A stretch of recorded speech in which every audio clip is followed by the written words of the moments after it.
We're starting off with Raw as the show went off the air with Drew McIntyre standing tall after laying out Seth Rollins with a Claymore kick and a message to his WrestleMania 40 opponent. The excitement didn't stop there though, as after Raw, Cody Rhodes emerged with a steel chair to level McIntyre before regrouping with Rollins and Jey Uso, who Drew had beaten on the show. The three faces thanked the WWE Universe in San Antonio, and main event Jey also threw his signed shoes in the crowd, followed by Rhodes and Rollins distributing a couple of steel chairs.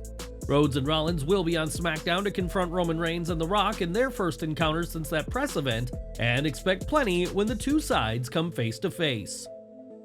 McIntyre may have been hit with a steel chair after Raw, but he still left the show in a great mood and had some fun at the expense of the fans after the show.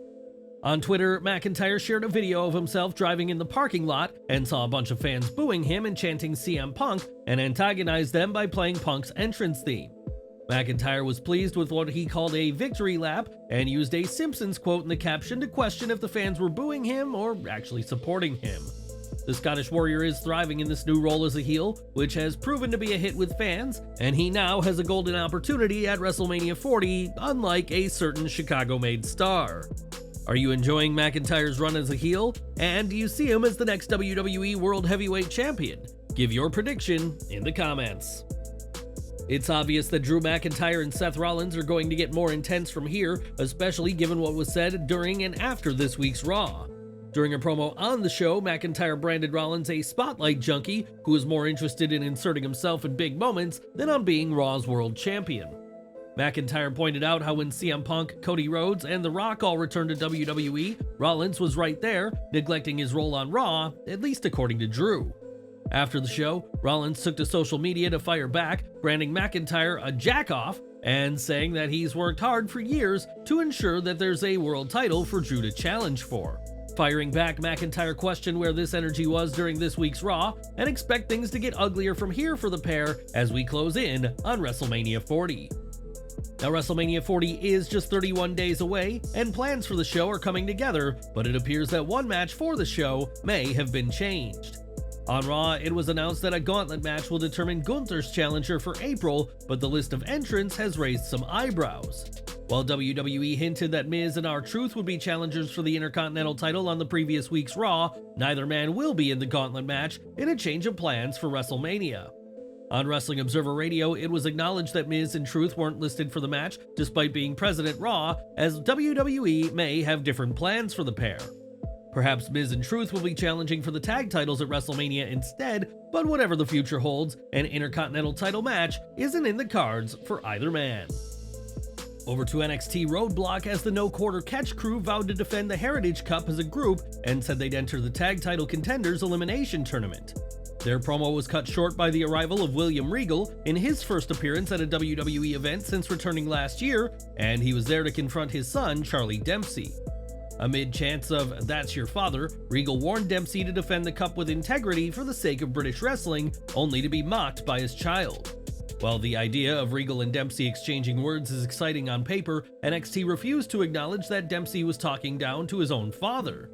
Instead, the focus was on whether Regal could step back in the ring and fight for the cup himself, according to commentary, in a prospect that seems intriguing down the line. For now though, the money pairing is Regal managing his son, and while this came across as awkward in the moment, we're sure the pair will make whatever's coming work. In a segment, Noam Dar revealed that he's moving on to bigger things with Meta 4, seemingly leaving the Heritage Cup behind. Elsewhere, Ariana Grace agreed to fight Gigi Dolan next week, but if Dolan lost, she would need to be taught by Grace how to be a proper lady. Carmelo Hayes and Tony D'Angelo faced off this week to determine Ilya Dragunov's challenger for Stand and Deliver, with the Don starting strong before Hayes took control of Tony's injured arm. In the final moments, when Melo's victory seemed guaranteed, Trick Williams' music played, distracting his former ally and allowing D'Angelo to capitalize and get the win. Post-match, D'Angelo admitted that he pulled the stunt to secure the victory, but had a present for Hayes, that being Williams, who actually did appear and took out all of Melo's security. Hayes managed to escape before Trick could get his revenge to end the segment, and while this match was fun, it was not as good as it could have been. D'Angelo leaning into his power advantage was good, but the pacing was slow and a lame finish didn't do anyone involved any favors. That being said, the right man won, and the Stand and Deliver card is finally coming together, though Dragunov vs. The Don will need some serious build over the next month. The NXT title match will have to compete with Lyra Valkyria vs. Roxanne Perez and Melo vs. Trick, the latter of which will likely be the main event. Even without the gold, the match between Hayes and Williams is worthy of the main event, a worrying sign of how the NXT Championship is currently positioned on the gold brand. At AEW Revolution, Sting and Darby Allin emerged victorious in the final match of the Icon's career, and one horrific spot featuring Allin has caught a lot of attention. Allin's daring move involved diving from a ladder through a glass panel inside the ring, and his entire back was covered with blood after the spot in a gruesome scene. Brian Alvarez shared on Wrestling Observer Radio that Allin needed just 12 stitches following this high-impact moment, surprising fans who expected the number to be greater. On the post-show media scrum, Allin joked that he wanted to let people know he was still alive, and said that he'll begin his climb of Mount Everest later this month. The trek up the mountain will be dangerous to say the least, and the former AEW World Tag Team Champion will be feeling extra sore when he attempts to do what very few have done before. What do you think of Allin's spot? A cool moment for the match, or an unnecessary risk that could have gone tragically wrong? Let us know in the comments below. For Sting's match, the Icon's sons, Garrett and Steve Jr., donned costumes resembling two distinct looks from his career, with Garrett as Surfer Sting and Steve as Wolfpack Sting. Not only did they join their father for his entrance, but they also executed a couple of Stinger splashes in an emotional tribute to their legendary old man. On his YouTube channel that hadn't seen an upload in a month, Garrett spoke about his father's retirement and shared a bit of information about what happened at Revolution. He said, "Alright, it's time for an update and a bit of a reveal. Last night, my dad, Sting, retired from his completely legendary pro wrestling career. My brother and I got to play a small part in his final match as younger versions of his character.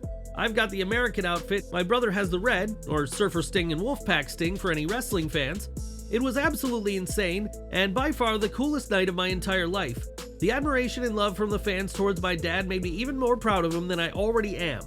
So this is obviously why I've been a bit absent for the past month or two. I was largely focused on looking as good as possible for the show, so lots of hours that would have been spent grinding Destiny were instead spent in the gym, haha. All that to say, thanks for being patient, I can't wait to upload again soon, and I'll for sure try to do a recap video that goes more in depth on this weekend." Fans saw Garrett and Steve Jr. celebrate with Sting after his AEW tag title win last month before they were attacked by the Young Bucks, setting up their involvement in the Revolution match. Sting has retired from AEW undefeated, and his sons could not be more proud. And what did you make of their role last weekend at the pay-per-view? Let us know down below. In June of last year, AEW fired BJ Whitmer as a producer after he was arrested on charges of first-degree strangulation and second-degree burglary.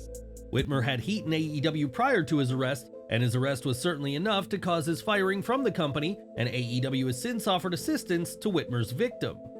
Whitmer's bond was set at $25,000 in Boone County, Kentucky, and it has since been reported that Whitmer has been sentenced to 5 years probation and 120 days of house arrest. The former AEW producer opted for an Alford plea, asserting his innocence but acknowledging that there is sufficient evidence for a potential conviction in a jury trial. Choosing this plea allows him to expunge the felony from his criminal record in 5 years, and the prosecution did not offer details explaining the rationale behind this deal. Whitmer's career in AEW is over, and while he'll eventually be able to remove this incident from his record, the court of public opinion will no doubt remember what transpired last June. Last month, a match between Sammy Guevara and Jeff Hardy saw the charismatic Enigma get injured, and it appeared that concussion protocol was not adhered to at the time. As if this weren't bad enough, Guevara executed his finishing move on Hardy, a move that should not have occurred under the circumstances, and now the Spanish God is paying the price. Fightful Select has indicated that Sammy Guevara is currently under suspension following his involvement, though it's unclear how long he'll be kept out of the ring. What we do know is that he competed in a no DQ match with Powerhouse Hobbs following the Jeff match, while Hardy hasn't wrestled since the match with Guevara. This isn't Guevara's first issue with a Hardy brother, as it was during his 2020 feud with Matt that the veteran suffered multiple injuries, including requiring 13 stitches after a chair shot. Guevara may be a star to watch in AEW, but fans won't be watching him anytime soon, as the former TNT champion is garnering an unwanted reputation in the All Elite promotion. Earlier this month, it was confirmed that Paul Heyman will be inducted into the WWE Hall of Fame, but in an interview after his induction, Heyman made it clear he's not finished. On the contrary, Heyman will continue with his role in the Bloodline, and it turns out that Roman Reigns' wise man has significant influence over the creative direction of the faction. While speaking to the New York Post, Heyman provided insight into his creative input in Reigns' storyline, which currently sees him on a collision course with Cody Rhodes. He said, "I carry a significant voice in how we are portrayed and presented. That includes everything from camera angles to music to storylines." Heyman also reflected on his work with Reigns and made historical reference to legendary managers of the past by stating, "It's why Roman Reigns bestowed upon me the blessing name of the Wise Man, which is both acknowledgement from the tribal chief to his special counsel and also a historical reference to the Grand Wizard, Freddie Blassie, and Captain Lou Albano, who are the only managers during the Vincent James McMahon, father of Vince McMahon era. I don't know if I could only be a performer. I would not be satisfied. I wouldn't be happy with just going out there and doing our shtick. I have to have a voice. I have to have some level of input, and so far, as luck would have it, that input has not only been welcomed, but encouraged and very well received." Heyman has worked with top names before like Steve Austin, CM Punk, and Brock Lesnar, and what have you made of his work with Roman Reigns? Let us know down below. As previously stated, Paul Heyman will become a WWE Hall of Famer next month, but the company has tried to get Heyman inducted in the past. While speaking on Wrestling Observer Radio, Dave Meltzer noted that Heyman had previously declined the offer and said that Triple H may have been a factor as to why he's now said yes. The prospect of being the first Hall of Famer selected by the game may have tempted Heyman, as well as the prospect of being inducted in the ECW heartland of Philadelphia. Meltzer added that Heyman could easily be the headliner of this year's Hall of Fame, and we're sure that the Wise Man will have plenty to say on April 5th at the Hall of Fame ceremony. Heyman's acceptance speech will certainly be one to watch this April, but the legendary manager will also have plenty to say later this month at an upcoming summit. WWE's public relations Twitter account shared that Heyman will be the guest speaker at the upcoming Barrett Sports Media Summit in New York on March 13th and 14th. Heyman is expected to talk about his upcoming WWE Hall of Fame induction, storied career, and what it took to become an attraction even when working with bigger stars. This summit could be seen as a teaser for what Heyman has in store for the WWE Universe when he takes his rightful place in history as a WWE Hall of Famer this April. It was only a few days ago that Heyman's induction was announced, but on Wrestling Observer Radio, it was rumored that the legendary Haku will also become a WWE Hall of Famer this year. Not just an accomplished wrestler, but Haku is known for being arguably the most legitimately tough man in wrestling, with several legends vouching for his genuine badassery. One legend story saw Haku fight a bunch of men in a Baltimore airport who belittled wrestling as fake and would bite the nose off one of his assailants. Another's tale saw police struggle to detain Haku for a separate incident, and a baton blow to the face did no damage to Haku, who opened his mouth and inhaled the mace an officer used. Haku's legacy in and out of the ring makes him Hall of Fame material, and even if his induction speech goes long, we wouldn't want to be the poor soul who'd tell him to wrap it up. Back to NXT, and Shawn Spears made quick work of Uriah Connors before grabbing the mic and trying to goad Ridge Holland to use a steel chair on him. Holland backed down to end the segment, which featured a match so short it's hardly worth calling it a match in the first place. It did show Spears is a force to be reckoned with, which is important as he tries to goad a big man like Holland into a fight, but this story is not working so far. His feud with Holland comes off as a rehash, visually mimicking Bray Wyatt's feud with John Cena around WrestleMania 30, but neither man is big enough to sell that kind of angle. Connors was just a jobber for this match, but he is the son of Finlay and likely to get a serious push down the line. It's a shame that the commentators barely acknowledged his existence. With the WWE Women's Tag Team titles on the line, the Kabuki Warriors defended against Lyra Valkyria and Tatum Paxley and were able to retain the gold. A miscommunication between Valkyria and Paxley proved to be the difference maker, and post-match, Roxanne Perez emerged and launched a sudden attack. Perez hit the divorce court on the NXT Women's Champion before sending her into the turnbuckles and trapped Lyra's arm before hitting a double stomp. After the attack, NXT GM Ava and NXT head Shawn Michaels were visibly concerned for the champion, who was carried out on a stretcher and transported away in an ambulance. As for the tag title match, that delivered, with Valkyria working like she belonged against Asuka and Kairi Sane, and while outmatched, Paxley worked hard throughout. The result was obvious, but the story landed, especially the post-match attack from Perez, and this was an appropriate escalation after weeks of Valkyria ignoring the Prodigy. The women's title feud just got personal and should make the Stand and Deliver rematch all the better. While walking the red carpet for the premiere of the Iron Claw, John Cena had a brief interaction with MJF, a meeting of one of AEW's top guys and one of WWE's biggest ever names.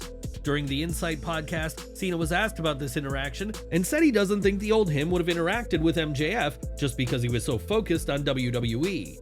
Cena added that he was amazed with how professional MJF was, calling him a class act, and said that he told MJF maybe he'll play for the right team one day. Speaking about AEW in general, Cena said there's room for competition and that competition is great, and said that he wouldn't think anyone is a bad performer just because they play for AEW instead of WWE. WWE has had its eye on MJF for some time, and Cena would love to see the scumbag play for his team, but do you agree with this idea? Sound off in the comments.